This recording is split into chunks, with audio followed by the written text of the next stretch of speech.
Hello and welcome to our instructional series of videos. In this installment, we're going to show you how to replace the battery in late 2013 through mid-2015 15-inch Retina MacBook Pros. This process involves the use of flammable substances and runs the risk of fire or personal injury if the battery you're removing gets damaged during removal. For your safety, be sure to both read all the information included with your kit and watch this video in its entirety before proceeding. For this installation, it's vital that we drain the battery until the computer shuts down to reduce risk of accidental ignition of the battery. We've already drained the battery, gathered our materials, and are working on a soft, static-free work surface. We're now ready to begin.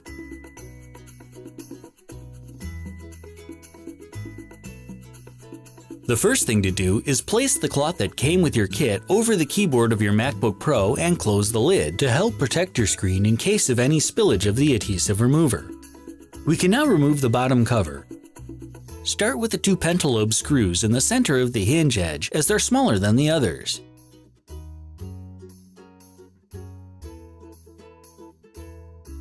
You can then remove the remaining 8 pentalobe screws.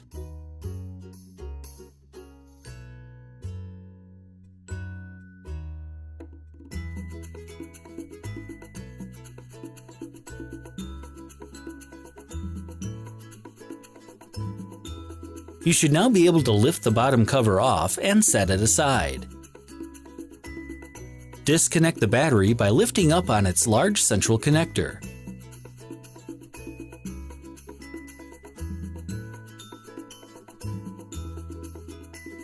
Right next to the battery connector is the touchpad connector. Detach the cover by removing the 2 Torx T5 screws and lifting it away.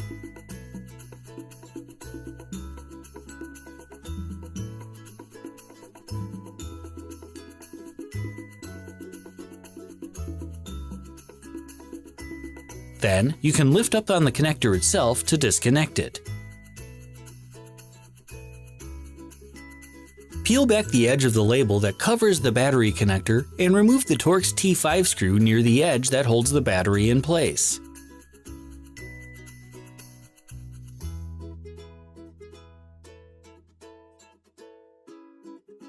Then, do the same on the other side.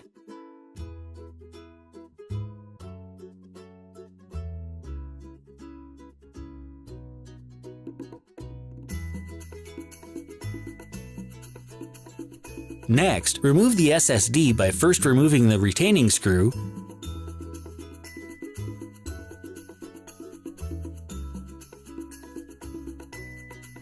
then sliding the drive out of its socket.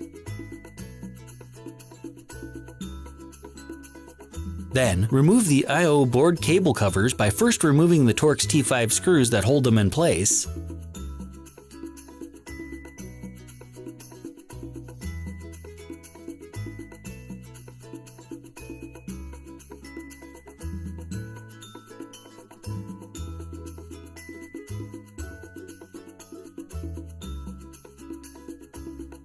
then disconnect the cable itself by gently lifting up on the connectors until they come free.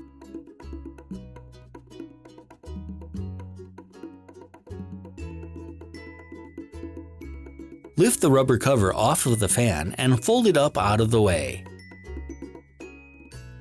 Next, detach the antenna cables from the wireless card by unsnapping them from their connectors.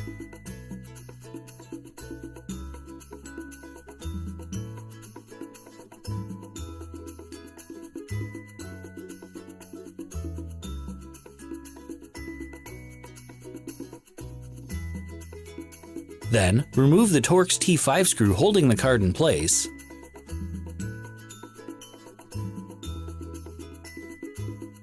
then slide the card itself out of its socket.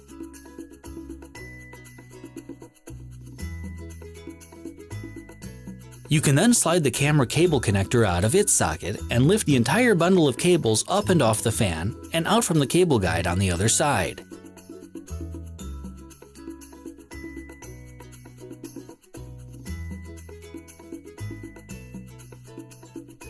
We can now remove the fan itself by first removing these 3 Torx T5 screws. Each screw is different, so keep track of which one goes where.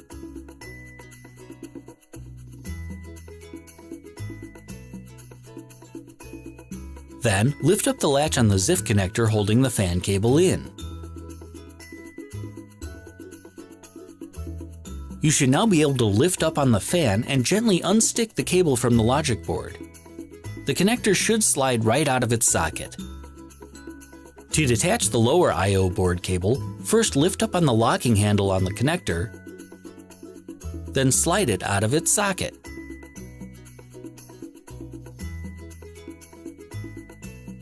Next, remove the two Torx T5 screws holding the I/O board in place. You should now be able to lift the board up and out of the MacBook Pro.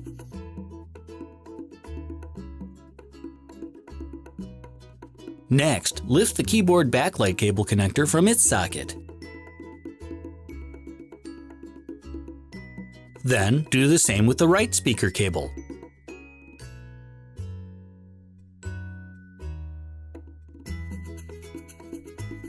Peel back the label covering the keyboard connector cable, then lift up the bar to open its ZIF connection and slide the cable free. Then, you can disconnect the left speaker cable like you did the right one.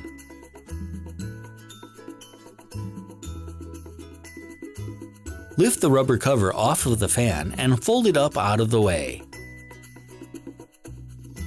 Then, remove the 3 screws holding the fan in place. Again, each screw is different, so be sure to keep track of which goes where.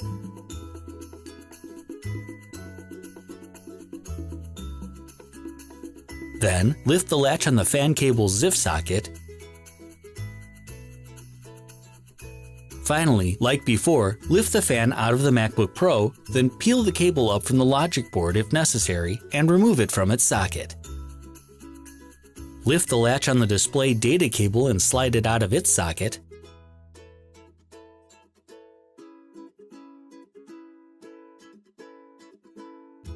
Finally, lift the bar of the microphone's ZIF socket and slide the cable free.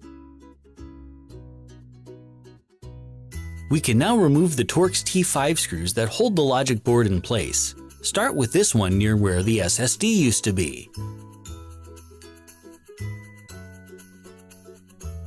Then, this one near the memory.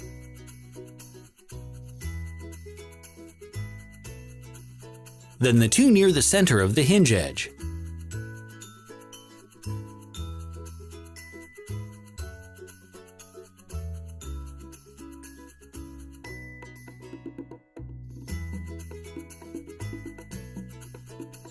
Then a silver screw near the right heatsink.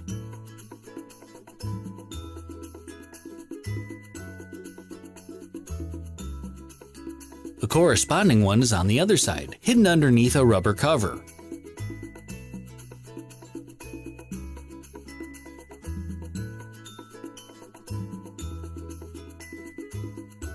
Finally, remove the two holding the MagSafe connector in place.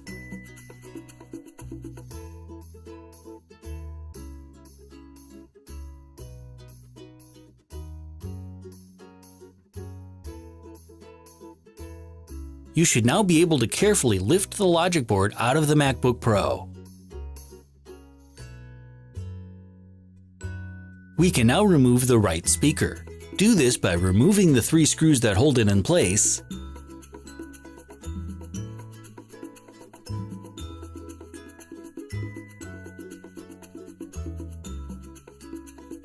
then lifting it up and out of the MacBook Pro.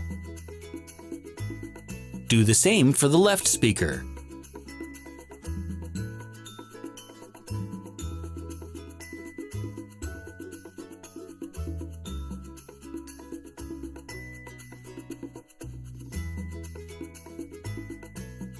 Finally, lift the bar on the trackpad's cable ZIF connector,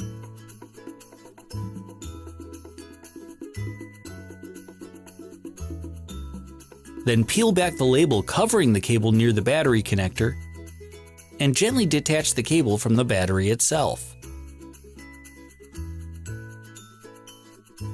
You should then be able to slide the cable from the ZIF connector we opened earlier. At this point, we're going to be working with adhesive remover, so be sure you're working in a well-ventilated area and use the protective glasses and gloves included in your kit. Using the syringe from the kit, apply about 1/4 milliliter of adhesive remover under one of the outer battery cells and let it sit for about a minute or so. Then, starting at a corner, work one of the plastic cards underneath the battery cell, slicing through the weakened adhesive strips until it comes free. You can use more adhesive remover if you need to, but try and use as little as possible. Once the first cell is free, move it out of the way and repeat the process on the second cell. Again, try to use as little adhesive remover as possible.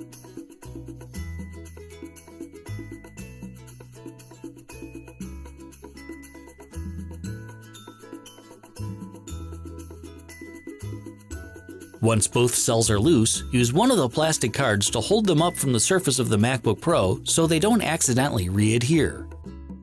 You can now repeat the process with the two outer cells on the other side.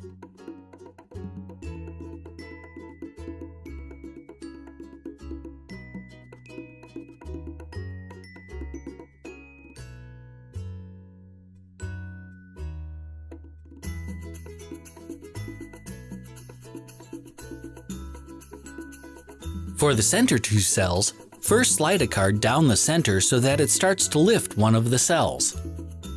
Then, let about 1/4 milliliter of adhesive remover drip down the card under the battery where it can sit for a minute. Use the card to slice at the adhesive under the battery. You can also use a second card to slice and lift from the other side, but you need to be careful that you're slicing under the battery itself and not under the trackpad that the battery sits on.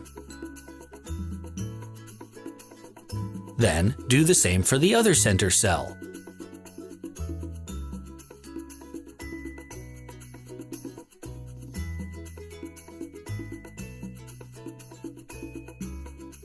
Once all the cells have been detached, you should be able to lift the whole battery unit up and out of the MacBook Pro. While it's optional, it's generally a good idea to remove the remaining adhesives so that the new battery has a clean surface to adhere to. To do this, simply use a little of the adhesive remover and use your nylon tool to scrape up the adhesive until you can peel it the rest of the way off.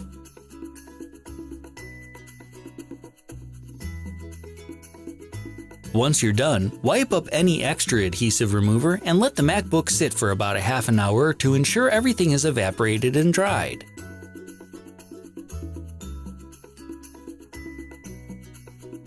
Now it's time to reassemble your MacBook Pro. Start by replacing the right speaker assembly. Simply slide it into place, then secure it with its 3 screws. The long full-threaded screw goes in the bottom hole, the long collared screw goes in the center hole, and the short screw goes in the top hole. Repeat the process for the left speaker.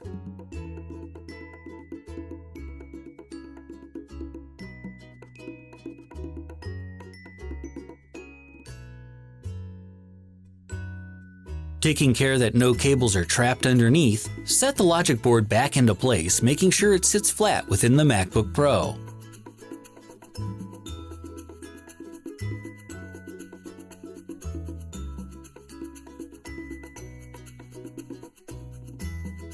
Replace the 2 Torx T5 screws that hold the MagSafe connector in place.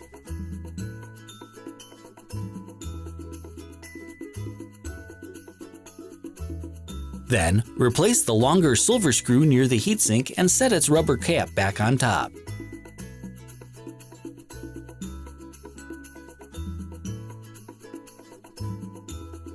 Then replace the other silver screw on the other side.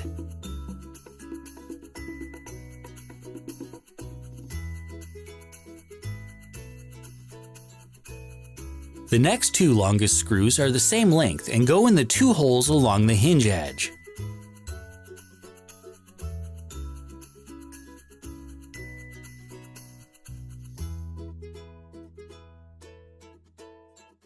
The next longest screw goes in the hole near the memory.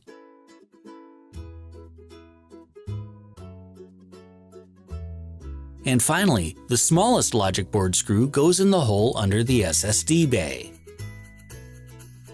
We can now reattach a number of cables and boards. Start with the keyboard by sliding its cable back into the ZIF connector until it's fully seated, then locking it into place with the lever on the back. Next is the left speaker. These connectors just line up vertically and snap into place. The microphone connector slides into its ZIF socket, which then locks to keep it secured. Then, slide the display data cable into its socket and latch it into place.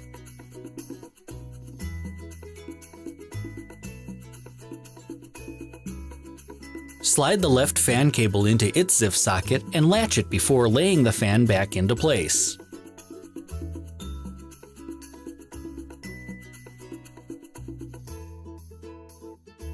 The fan is held by 3 different size Torx T5 screws. The centermost one is the short one with the wide head. The screw directly across from it has a collar on it, and the bottommost one is full-threaded. Next, let's reconnect the right speaker cable like we did the left. Then, straight up towards the hinge, snap the keyboard backlight cable into place. You can now set the I/O board into place, making sure that it lays flat without anything trapped underneath.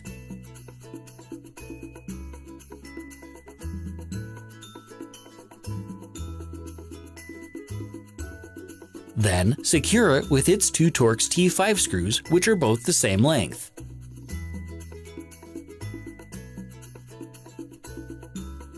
Attach the lower I/O cable by sliding it into its socket and using the handle to latch it into place. We can now replace the right fan in the same way as the left. Slide the fan cable into its ZIF socket and latch it down.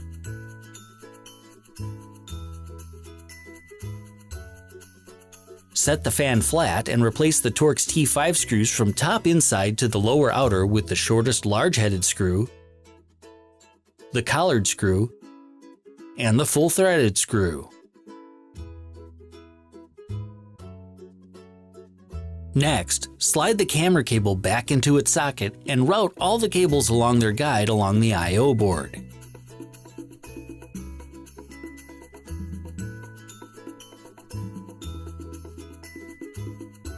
Next, align the wireless card with its socket, slide it into place, and secure it with a single screw.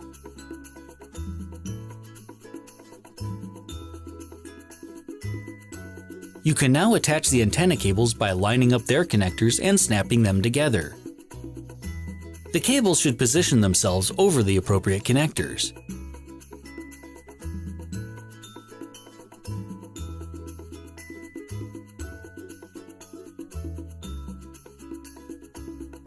Then, align the SSD card with its socket, slide it into place, and secure it with its single screw.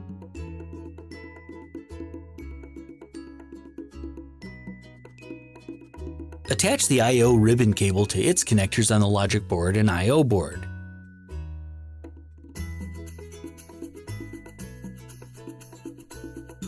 Then, replace and secure the connector covers with their Torx T5 screws.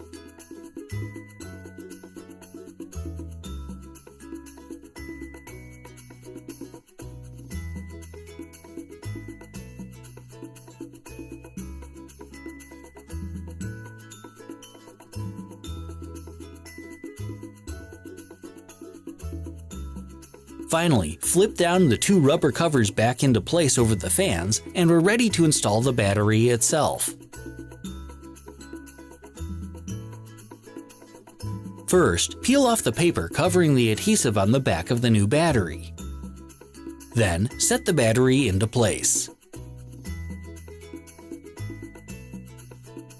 Push on the battery board and insert one of the retaining screws part way to help align it.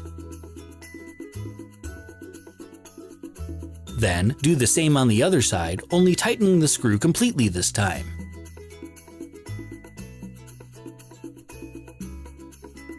You can then go back and tighten the first one all the way. Next, slide the trackpad cable into its ZIF connector near the bottom, and then latch the connector shut. Line up the connector on the other end with its socket on the logic board and snap the two together. You can then stick the cable to the new battery using any residual adhesive that may be left on it. Then, replace the trackpad's connector cover and secure it with the 2 Torx T5 screws.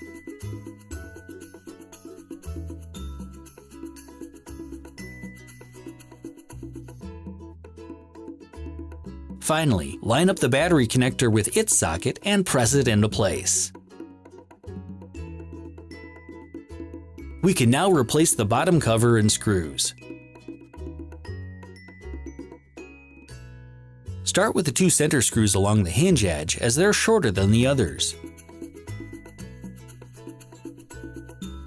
Then, replace the remaining 8 screws.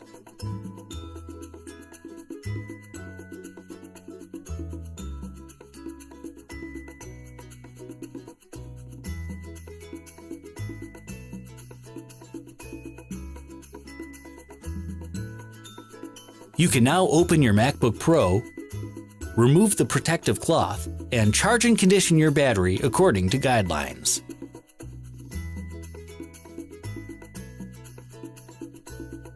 First, shut your computer all the way down.